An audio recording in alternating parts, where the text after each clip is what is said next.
오늘 본문의 말씀을 가지고 왜가 아닌 믿음으로라는 제목으로 말씀의 은혜를 나누고자 합니다. 오늘 성도님들이 조금 이해해 주셔야 될 부분이 여러분들은 지금 욥기의 말씀을 지금 몇 주간 또 묵상하고 계시고 또 설교 말씀도 들으셨지만 오늘 같이 연합해서 예배를 드리는 저희 청소년 사역부 학생들은 오늘 욥기 설교가 처음입니다. 그래서 욥기에 대해서 좀 간략하게 좀 설명을 하고 하면서 좀 시작을 하려고 합니다. 우선 욥기는 이 제목에서 알 수 있듯이 욥이라는 인물이 주인공입니다. 이 욥은 하나님께로부터 정말 어마어마한 평가를 받는데요. 온전하고 또 정직하며 여호와를 경외하고 악에서 떠난 자다라는 이런 평가를 하나님께 받습니다. 우리가 살아가면서 이러한 평가를 정말 하나님한테 받을 수만 있다면 정말 소원이 없을 것 같습니다. 그러던 어느 날 이 사탄이 하나님을 찾아옵니다. 그리고 하나님께서 이 사탄에게 욥에 대해서 자랑을 하십니다. 야 사탄아, 너 욥 봤어? 온전하고 정직하며 나를 경외하고 악에서 떠난 자야 라고 하나님은 자랑을 하십니다. 물론 저처럼 경상도 사투리로 말씀을 하시지 않았을 것 같습니다. 그러자 이 사탄은 하나님께 대답을 합니다. 하나님, 욥이 아무런 까닭 없이 아무런 이유 없이 그렇게 하겠습니까? 하나님께서 다 그 물질적인 복을 주셨기 때문입니다. 그래서 욥이 그렇게 하는 것입니다. 라고 이 사탄이 하나님께 말을 합니다. 그러자 하나님께서 발끈하십니다.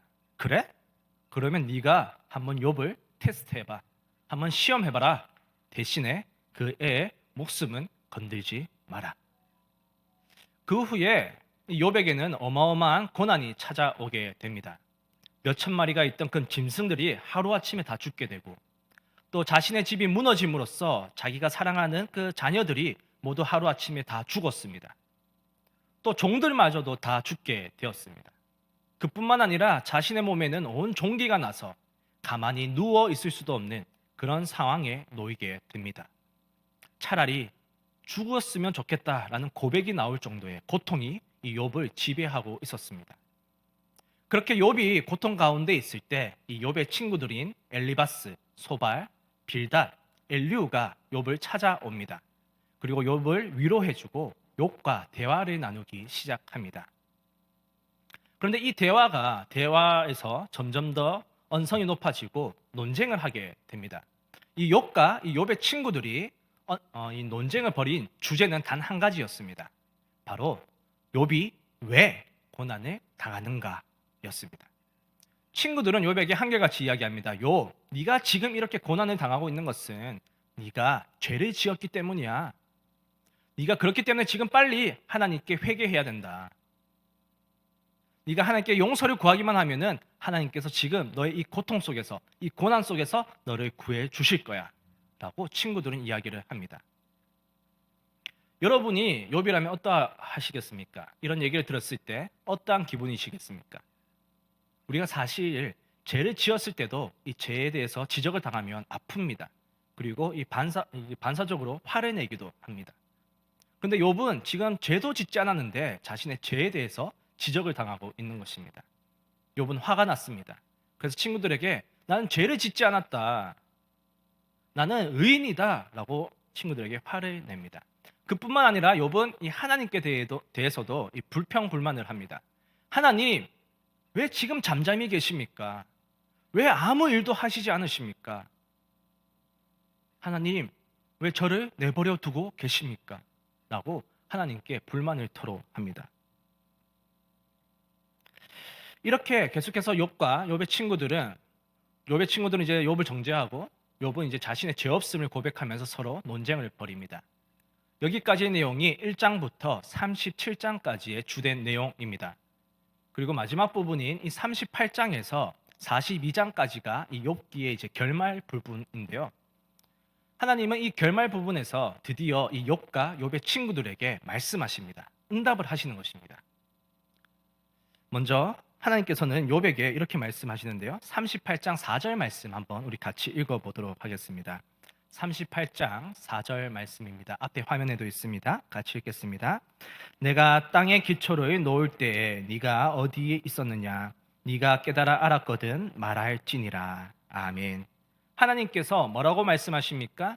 내가 땅을 창조할 때 네가 어디에 있었느냐? 그리고 내가 땅을 창조할 때 도대체 너는 무엇을 했느냐라고 물으십니다. 무슨 말입니까? 내가 땅을 창조할 때 너는 아무것도 하지 못하는 그러한 존재라는 것을 욥에게 말씀하고 계신 것입니다. 뿐만 아니라 하나님께서는 이 4절 이후로 바다를 창조하실 때 또 태양, 빛, 눈, 비와 번개 등의 예를 드시면서 네가 이것들에 대해서 도대체 아는 것이 무엇이 있느냐? 네가 이것들을 위해서 한 행동이 무엇이 있느냐라고 욥에게 질문을 하십니다. 무슨 말이겠습니까? 고난 가운데 있는 이 욥이 하나님 왜 잠잠히 계십니까? 하나님 왜 아무 일도 하시지 않습니까? 왜 저를 내버려 두고 계십니까? 라고 이 반응을 보이고 있는 이 욥에게 하나님은 그것이 아니라 내가 이 땅의 주권자이고 지금도 내가 이 땅을 다스리고 있는 분이심을 하나님은 말씀하고 계신 것입니다. 그리고 하나님은 내가 이 땅을 창조할 때 네가 무엇을 했느냐라는 이 말씀을 통해서 이 하나님과 욥, 이 인간의 이 존재론적 차이에 대해서 하나님은 욥에게 말씀하시면서 욥이 지금 가지고 있는 이 불만들이 얼마나 어리석은 것인지를 하나님은 깨닫게 하고 계신 것입니다. 오늘 읽었던 본문 말씀인 39장도 마찬가지입니다. 하나님은 39장에서 다양한 짐승들을 예로 드시면서 이 욥에게 내가 이 땅의 주권자 되시며 또 이 땅을 다스리고 있는 분이심을 다시 한번 깨닫게 하십니다. 오늘 읽었던 본문 말씀인 5절과 6절 말씀 한번 같이 읽어보도록 하겠습니다. 같이 읽겠습니다. 시작. 누가 들나귀를 놓아 자유롭게 하였느냐? 누가 빠른 나귀에 매인 것을 풀었느냐? 내가 들을 그것의 집으로 소금 땅을 그것이 사는 처소로 삼았느니라. 아멘. 나귀들의 서식지를 정하고 그 서식지에서 나귀들이 살 수 있도록 만든 것은 바로 나 여호와 하나님이다라고 하나님은 말씀하고 계십니다. 뿐만 아니라 하나님은 39장에서 들소, 또 타조, 말, 독수리 등 다양한 짐승들을 예로 드시면서 계속해서 이 땅의 주권자이시며 또 이 땅을 다스리고 계신 분이심을 욥에게 말씀하고 계십니다. 앞서 이야기한 대로 이 욥과 욥의 친구들은 서로 논쟁을 벌였는데 왜? 이 why? 내가 왜 고통을 당하고 있는가? 이 문제를 두고 논쟁을 벌였습니다. 근데 하나님의 응답을 보면요. 하나님의 응답은 이 왜? why에 대해서 전혀 응답하고 계시지 않습니다. 대답하고 계시지 않습니다. 욥, 네가 왜 고난을 당했는지에 대해서 하나님은 말씀하시는 것이 아니라 내가 지금 이 땅의 주인이며 이 땅을 지금 다스리고 있는 창조주이심을 하나님은 욥에게 말씀하고 계십니다. 하나님께서 왜 이런 응답을 주시는 것일까요? 왜 고난이 당하는지 말씀을 하시는 것이 아니라 왜 이런 말씀을 주시는 것일까요? 그것은 욥이 비록 지금 이해되지 않는 고난 속에 있다고 할지라도 욥이 하나님께 보여야 되는 반응은 왜가 아니라 믿음이기 때문에 그렇습니다. 하나님, 왜 저에게 그런 시련을 허락하셨습니까? 왜 저에게 이런 고통 속에 제가 이렇게 방치하고 계십니까? 도대체 무슨 이유로 그러십니까? 라고 반응하는 것이 아니라 하나님, 제가 비록 지금 이해가 되지 않는 고통 속에 고난 속에 있지만 지금도 하나님이 이 땅을 다스리고 계심을 저는 믿습니다.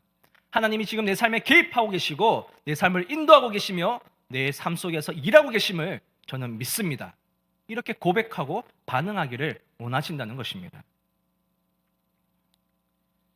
실제로 욥기가 끝나는 마지막 장까지 하나님은 욥에게 네가 왜 고난을 당하고 있는지 말씀해 주시지 않습니다. 왜 그렇습니까? 욥이 그 고난을 이겨나가는데 이 이유는 중요하지 않기 때문에 그렇습니다.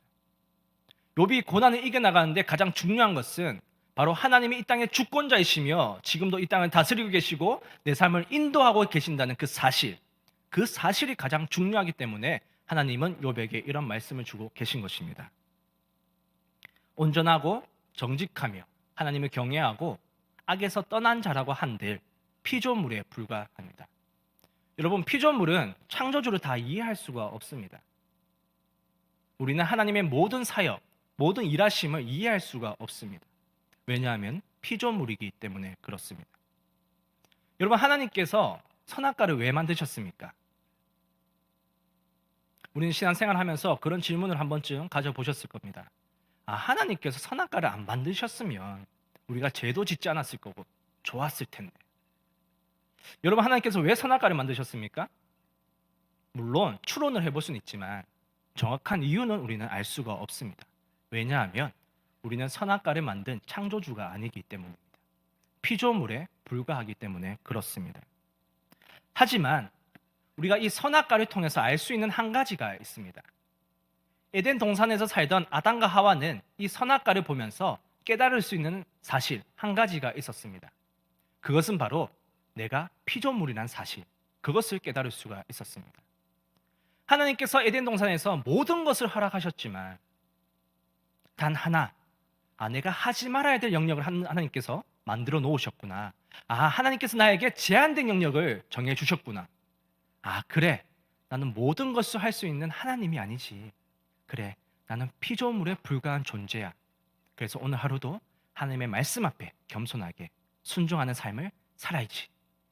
이것을 아담과 하와는 매일매일 선악과를 보면서 가슴에 새겨야 했던 것입니다. 우리들도 살아가다 보면 이 욕과 같은 상황에 처할 때가 있습니다. 많은 어려움과 고난 속에 우리는 처할 때가 있습니다. 더욱더 답답한 것은 그 고난이 도대체 우리에게 왜 찾아오는지 이유를 모를 때입니다. 설상가상으로 하나님께서 아무것도 일하시지 않은 것처럼 느껴질 때, 하나님께서 나를 내버려 둔 것처럼 느껴질 때 우리는 정말 답답해서 미쳐버릴 것 같습니다. 그것이 얼마나 답답하냐 하면 차라리 내가 죄를 지어서 지금 고난을 당하는 거였으면 좋겠다라는 생각이 들 정도입니다. 차라리 내가 지금 죄를 지어서 당하는 고난이면 죄에서 돌이키고 하나님께 회개하고 그렇게 하면 되는데 아무리 회개하고 아무리 하나님을 부르짖어도 응답하시지 않는 것 같은 그 상황, 그 고난의 상황, 이해가 되지 않는 그 고난, 그때 우리는 정말 많이 답답합니다. 하지만 오늘 본문을 통해서 우리가 알 수 있는 것이 무엇입니까? 오늘 본문 속에서 우리가 기억해야 되는 것이 무엇입니까? 바로 하나님께서 이 세상의 주인이 되시고 지금도 이 땅을 다스리고 계시며 우리의 삶에 개입하셔서 우리의 삶을 인도하고 계시고 일하시고 계신다는 바로 그 사실입니다. 우리는 이 사실을 믿어야 됩니다. 그래서 우리가 비록 고난 속에 있다고 할지라도 우리가 하나님께 보여야 될 반응은 왜가 아니라 바로 믿음인 것입니다. 믿음으로 반응하는 여러분이 되기를 주님의 이름으로 소망합니다. 하나님, 지금 저는 정말 이유도 모르는 고난 속에 있지만 하나님이 일하심을 저는 믿습니다. 지금 하나님이 이 땅을 다스리고 계심을 믿습니다. 하나님을 믿습니다. 라는 이런 반응을 보여야 한다는 것입니다. 지금 코로나로 인해서 많은 어려움 속에서 살아가고 있습니다. 많이 힘드시죠? 저도 교회에서 사역을 하고 있는데 코로나 때문에 많은 어려움이 있습니다. 많은 답답하고 또 제한된 영역들이 있습니다. 사랑하는 아이들과 밥을 한번 제대로 먹을 수도 없는 그런 상황입니다. 수련회를 계획해도 그 계획대로 할 수 없는 그런 상황에 있습니다. 이런 상황 속에서 우리가 하나님께 보여야 될 반응은 무엇이겠습니까? 비록 코로나라고 할지라도 이 코로나가 우리에게 왜 일어났는지, 우리가 이것을 왜 겪어야 하는지 도대체 이해는 되지 않지만 그래도 지금 하나님께서 이 땅을 다스리고 계심을 저는 믿습니다. 하나님께서 지금도 일하고 계심을 믿습니다. 하나님께서 저희 센텀 장로교회를 위해서 또 통해서 일하고 계심을, 역사하고 계심을 저는 믿습니다. 라고 우리는 반응을 해야 된다는 것입니다. 여러분, 코로나 시국 속에서도 하나님의 일하심을 믿으십니까? 그런데 여러분, 더 기대하셔도 좋습니다. 더 하셔도 됩니다. 왜냐하면 하나님은 그냥 일하시는 것이 아니라 바로 새 일을 행하시기 때문입니다. 이사야 43장 18절 말씀 한번 같이 읽어보도록 하겠습니다. 같이 읽겠습니다. 시작. 너희는 이전 일을 기억하지 말며 옛날 일을 생각하지 말라. 아멘. 하나님께서 이 말씀을 이스라엘 백성들에게 지금 주고 계신데요. 지금 이스라엘 백성들이 어떠한 상황이냐? 이스라엘 백성들은 지금 바벨론에 끌려가서 포로 생활을 하고 있던 때였습니다. 다시 말해서 이 짐승만도 못한 취급을 받던 포로로 있을 때 하나님께서 이 본문의 말씀을 주신 것입니다. 뭐라고 말씀하십니까? 이전 것은 기억하지도 말고 옛날 일은 생각하지도 말라라고 말씀을 하십니다. 여기서 말하는 이전 일과 옛날 일이 무엇일까? 앞에 구절들을 살펴보면요, 하나님이 출애굽 사건을 말씀하고 계십니다. 홍해의 사건을 말씀하고 계십니다. 여러분, 이 이스라엘 백성들이 출애굽 사건을 잊을 수가 있겠습니까? 생각하지 않을 수가 있겠습니까? 정말 하나님께서 엄청난 기적과 은혜를 베풀어 주신 그 사건, 자신들이 노예로서 애굽에 살고 있을 때 하나님께서 구원해 주신 그 큰 사건, 이것을 이스라엘 백성들이 잊을 수 있겠습니까? 어쩌면 이것은 이스라엘 백성들의 신앙의, 믿음의 근원이라고도 할 수 있는 그런 사건입니다. 그런데 하나님은 이것을 기억하지도 말고 생각도 하지 말라고 말씀을 하십니다. 왜일까요? 바로 다음 절인 19절을 보면 알 수가 있습니다. 19절 말씀 한번 같이 읽어보도록 하겠습니다. 시작. 보라, 내가 새 일을 행하리니 이제 나타낼 것이라. 너희가 그것을 알지 못하겠느냐? 반드시 내가 광야의 길을, 사막의 강을 내리니. 아멘. 하나님께서 왜 출애굽 사건을 잊으라고 말씀하십니까? 내가 새 일을 행할 것이기에, 내가 광야의 길을 낼 것이고 사막의 강을 낼 것이기 때문에 잊으라는 겁니다. 무슨 말이겠습니까? 너희의 신앙의 근원이라고 할 수 있는 그 출애굽 사건, 그 무엇과도 바꿀 수 없는 너희들의 그 은혜의 사건, 그 큰 구원의 사건이 기억이 나지 않을 정도로, 생각이 나지 않을 정도로 내가 더 큰 일을 행하겠다, 더 큰 구원의 은혜를 내가 베풀겠다. 보라, 내가 새 일을 행할 것이다. 내가 광야의 길을 낼 것이며 사막의 강을 낼 것이다. 너희가 이 말씀을 신뢰해라. 그래서 오늘 하루도 믿음의 자녀로서, 하나님의 자녀로서 살아가라, 반응해라 라고 하나님은 말씀하고 계신 것입니다. 우리는 이 결말을 아니까 이런 말씀을 주시면 그래, 믿어야지, 신뢰해야지, 순종해야지 생각할 수가 있습니다. 근데 여러분, 바벨론에서 포로 생활하고 있는 이스라엘 백성이라고 한번 생각해 보십시오. 신뢰하기 쉬울까요? 믿기 쉬울까요? 어려웠을 것입니다. 오히려 이 말씀을 들을 때 화가 났을 겁니다. 난 지금 노예 생활을 하고 있는데, 포로 생활을 하고 있는데 무슨 소리 하는 거냐고. 근데 여러분, 우리가 성경을 통해서 알고 있는 명백한 사실이 하나 있습니다. 무엇입니까? 끝나지도 않을 것 같은 이 포로 생활이 70년 뒤에 끝이 나고 그들은 예루살렘에서 돌아와서 다시 나라를 재건했다는 사실입니다. 오늘날도 마찬가지입니다. 우리는 이 코로나라는 어려운 가운데 살아가고 있습니다. 국가적인 재난이고 이 종교적으로도, 기독교적으로도 큰 재난이라고 볼 수가 있습니다. 또 이런 상황뿐만 아니라 우리는 각자에게 어려움이 있습니다. 남들에게 말 못할 힘듦이 있습니다. 그런 어려운 가운데, 고난 가운데 있는 우리들에게 하나님께서 오늘 말씀하고 계십니다. 너희가 과거에 가장 행복했던 순간, 가장 기뻤던 순간, 그 무엇과도 바꿀 수 없는 그 순간을 한번 기억해봐라. 그런데 너희들이 그것이 기억이 나지 않을 정도로, 생각이 나지 않을 정도로 내가 새 일을 행할 것이다. 더 큰 구원, 더 큰 기쁨의 사건, 그것을 내가 너희들에게 행할 것이다. 코로나라는 이 광야 가운데 내가 길을 낼 것이다. 이해가 되지 않는 그 고난 속에서, 고난의 사막 가운데 내가 강을 낼 것이다. 너희는 이 말씀을 신뢰함으로 오늘 하루도 믿음으로 반응해라 라고 하나님은 말씀하고 계신 것입니다. 믿음으로 반응하는 여러분이 되기를 소망합니다. 오늘 하루도 하나님께서 우리를 다스리고 계시고 우리의 삶에 개입하셔서 역사하고 계시고 일하고 계신다는 그 사실을 믿으시기 바랍니다. 그래서 왜가 아니라 믿음으로 반응함으로써 하나님께 영광 올려드리는 저와 여러분이 되기를 주님의 이름으로 축원합니다. 마지막으로 욥기의 결론 부분, 이 42장의 마지막 부분을 좀 나눴으면 합니다.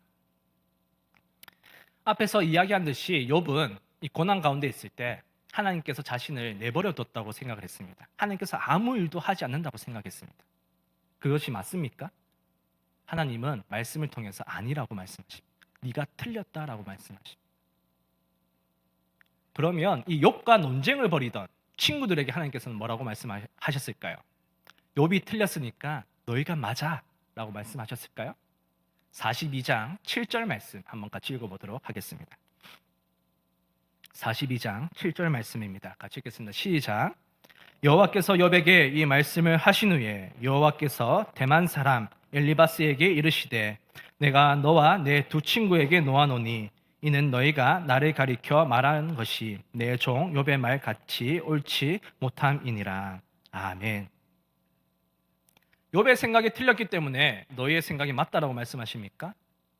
아닙니다. 너희들이 나를 가리켜 한 말들도 욥의 말처럼 틀렸다라고 말씀하고 계십니다. 하나님은요, 이 욥의 잘못을 지적하시고 욥이 회개할 수 있게끔 하십니다.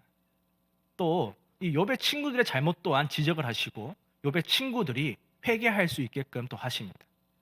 그리고 이 욥과 이 욥의 친구들이 화해할 수 있도록 이 관계를 회복시켜 주셨습니다. 이 욥과 욥의 친구들이 화해했을 때, 이 관계가 회복되었을 때 하나님께서는 욥의 공경을 돌이키시고 욥을 이 고난에서 건져내 주십니다. 42장 10절 말씀입니다. 한번 같이 읽어보도록 하겠습니다. 시작.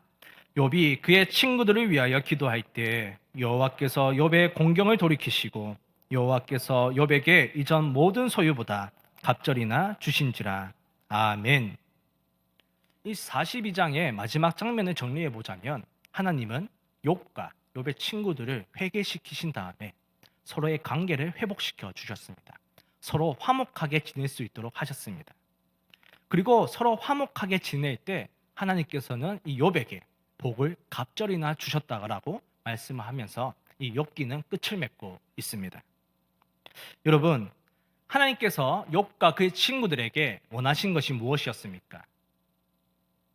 서로 정죄하는 것이 아니라, 서로 맞다고 우기는 것이 아니라, 언성을 높이는 것이 아니라 서로 화목하게 지내기를 원하셨습니다. 오늘날에 살아가는 우리들에게도 마찬가지이십니다. 하나님은 우리가 뭔가 거대한 믿음을 보이기를 원하지 않으십니다. 뭔가 대단한 일을 바라시는 것이 아닙니다. 오늘 하루도 내 옆에 있는 그 이웃과 화목하게 지내기를 원하십니다. 여러분, 하나님께서 우리에게 이 화목하게 지내기를 원하시는 그 이유는 두 가지가 있습니다. 첫 번째는 우리 모두가 다 하나님의 형상대로 지음을 받은 존재이기 때문입니다. 무엇 때문이라고요? 우리 모두가 하나님의 형상대로 지음을 받은 존재이기 때문입니다. 다른 종교에서는 절대 누릴 수 없는 신비, 이 기독교인들만이 누릴 수 있는 특권이 하나 있습니다. 여러분이 하나님께 사랑을 표현하고 싶을 때 여러분 어떻게 하십니까? 우리가 하나님께 우리의 마음, 우리의 사랑을 표현하고 싶을 때 어떻게 하면 됩니까? 바로 내 옆에 있는 이웃에게 사랑을 전하면 됩니다. 왜냐하면 그 이웃이 하나님의 형상대로 지음을 받은 존재이기 때문에 그렇습니다. 내가 하나님께 받은 그 사랑이 너무 감사해서, 너무 감격스러워서 하나님을 섬기고 하나님께 봉사하고 싶다면 우리는 어떻게 하면 됩니까? 바로 내 옆에 있는 이웃을 섬기고 봉사하면 됩니다. 왜냐하면 그 이웃이 하나님의 형상대로 지음을 받았기 때문입니다. 나무를 믿는 사람은 나무에게 가서 빌어야 합니다. 돌을 믿는 사람은 돌에게 가서 빌어야 됩니다. 절에 다니는 사람은 이 불상 앞에 가서 빌어야 됩니다. 하지만 하나님을 믿는 그리스도인들은 언제 어디서나 하나님을 사랑하고 섬길 수가 있습니다. 어떻게 그것이 가능합니까? 바로 하나님의 형상대로 지음받은 내 이웃을 사랑하고 섬기는 것이 곧 하나님을 섬기고 사랑하는 것과 같기 때문입니다. 여러분, 이웃과 화목하게 지내시기를 소망합니다. 그런데 여러분, 잘 아는 내용이죠. 사실 하나님의 형상대로 지음받았으니까 사랑해야지. 근데 실제로 쉽던가요? 도대체 어디를 닮았다는 거야? 어디의 모습으로 도대체 형상으로 우리 지었다는 거야? 팔꿈치가 닮은 건가? 이런 생각이 들 때가 있습니다. 하나님께서 우리에게 화목하기를 원하시는 두 번째 이유가 있는데요. 바로 예수 그리스도께서 우리와 이웃 사이를 회복시키기 위해서 이 땅에 내려오셨고 중보자로서 십자가에서 죽으셨기 때문입니다. 여러분, 예수님이 우리의 중보자 되심을 믿으십니까? 여러분, 예수님이 우리의 중보자라는 사실이 어떠한 의미가 있습니까? 무엇을 말하는 겁니까? 바로 죄로 인해서 단절된 하나님과 우리의 사이를, 우리의 관계를 회복시켜 주셨다는 것을 의미합니다. 그런데 예수님께서 이 땅에 중보자로 오셨다는 것은 사실 그것보다 더 넓은 차원의 의미가 있습니다. 바로 하나님과 우리 사이뿐만 아니라 하나님과 우리 사이를 회복시켜 주신 것뿐만 아니라 나와 이웃 사이의 관계 역시도 회복시켜 주셨다는 사실입니다. 바로 십자가에서 죽으심으로 깨어진 나와 이웃과의 관계를 하나님이 회복시켜 주셨다는 것입니다. 여러분, 우리는 이웃을 존중해 줘야 됩니다. 사랑해야 됩니다. 왜 그렇습니까? 그 사랑과 나 사이에 예수님께서 중보자로 서 계시기 때문입니다. 내가 하나님을 사랑한다고 하면서, 내가 하나님을 믿는다고 하면서, 내가 교회에 나와서 정말 열심히 다하지만 막상 실제 삶 속에서 이웃에게 무례하게 구하고 무례하게 대하고 이웃을 전혀 사랑하지 않고 이웃에게 전혀 무관심한 삶을 살고 있다면 그것은 신앙생활을 잘못하고 있는 것입니다. 이 예수님의 십자가의 사랑을 중보자 되신다는 이 사실을 잘못 이해하고 있는 것입니다. 내가 이웃에게 무례하게 구하면 그것은 먼저 이웃과 나 사이에 계신 예수님에게 무례하게 대하는 것과 같습니다. 내가 이웃에게 욕을 하는 것은요, 이웃과 나 사이에 계신 중보자로 계신 그 예수님에게 욕을 하는 것과 마찬가지입니다. 그래서 우리는 이웃과 화목하게 지내야 됩니다. 왜냐하면 예수님께서 그 관계를 회복시키기 위해서 십자가에 죽으셨기 때문입니다. 그 이웃과 나 사이에 지금도 예수님께서는 중보자로 서 계시기 때문에 우리는 이웃을 바라보는 것이 아니라 우리 사이에 계신 예수님을 바라봄으로써 이웃과 화목하게 지낼 수가 있다는 것입니다. 나 사이에 계신 예수님을 바라보며 오늘 하루도 이웃을 사랑하고 섬기며 이웃과 화목하게 지내는 저와 여러분이 되기를 주님의 이름으로 축원합니다. 기도하겠습니다.